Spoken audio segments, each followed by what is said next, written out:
Ia meninggal dunia setelah menjadi korban penganiayaan berat yang diduga dilakukan oleh pacarnya sendiri.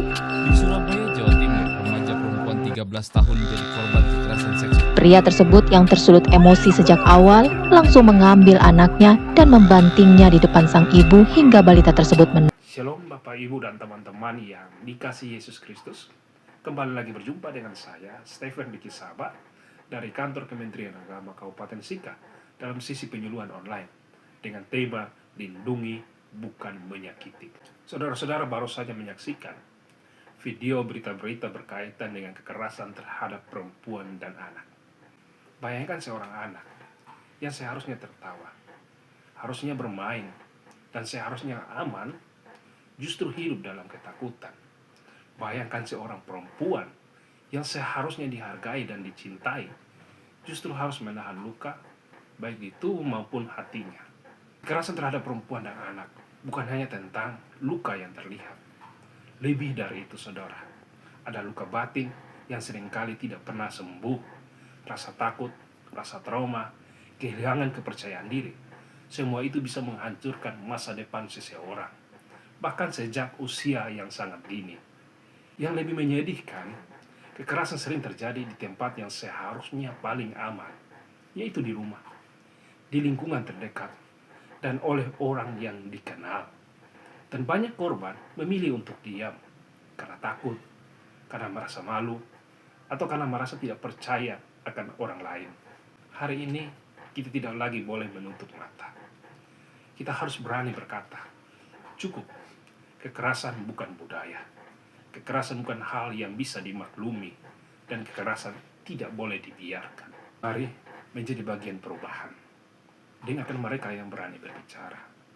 Lindungi mereka yang lemah, dan jangan pernah ragu untuk bertindak ketika melihat ketidakadilan. Ingat, setiap perempuan, setiap anak berhak hidup tanpa rasa takut. Dan mari bersama-sama kita katakan dengan tegas, stop kekerasan terhadap perempuan dan anak. Saudara-saudara yang terkasih, dalam Kejadian pasal 1 ayat 27, di situ tertulis bahwa manusia diciptakan segambar dan serupa dengan Allah. Artinya, setiap perempuan dan setiap anak memiliki martabat yang mulia di hadapan Tuhan. Tidak ada satupun yang pantas diperlakukan dengan kekerasan, atau hinaan, atau penelantaran. Kita dipanggil untuk hidup dalam kasih. Kasih bukan hanya tentang kata-kata, tetapi tentang tindakan yang nyata. Melindungi mereka, menjaga mereka, dan menguatkan satu sama yang lain, terutama mereka yang lemah dan tak berdaya. Seringkali kita mungkin tidak menyadari bahwa sikap kita, perkataan kita, atau tindakan kita bisa menjadi luka bagi orang lain. Atau mungkin kita melihat ketidakadilan, tetapi memilih untuk diam. Hari ini Tuhan mengajak kita untuk membuka hati, bukan hanya melihat, tetapi juga peduli terhadap sesama, terkhususnya terhadap perempuan dan anak yang mengalami kekerasan. Mari kita menjadi alat Tuhan untuk menghadirkan kasih itu, mulai dari hal sederhana, berkata dengan lembut, memperlakukan orang lain dengan hormat, dan berani menolong mereka yang membutuhkan pertolongan. Mari kita sama-sama menghentikan kekerasan terhadap perempuan dan anak, karena mereka berhak untuk hidup, berhak untuk bertumbuh, berhak untuk bermimpi, berhak untuk berbahagia tanpa rasa takut. Mari kita sama-sama menghentikan yang namanya kekerasan terhadap perempuan dan anak.